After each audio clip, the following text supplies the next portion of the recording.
When the church took it over, it's a baptismal fountain. So then they used it. Well, just turn back. Just kind of a fun little fact to know. God works in mysterious ways.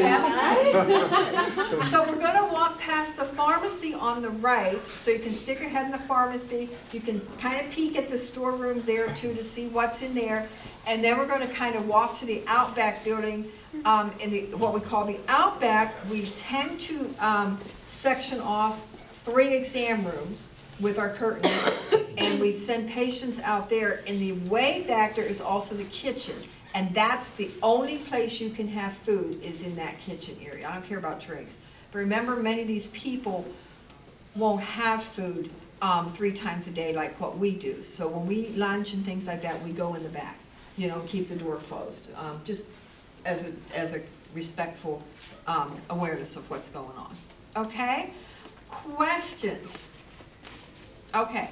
Well, let's walk out to the Outback so you can see that, and then report to, of course, you all part your schedule about where you report to.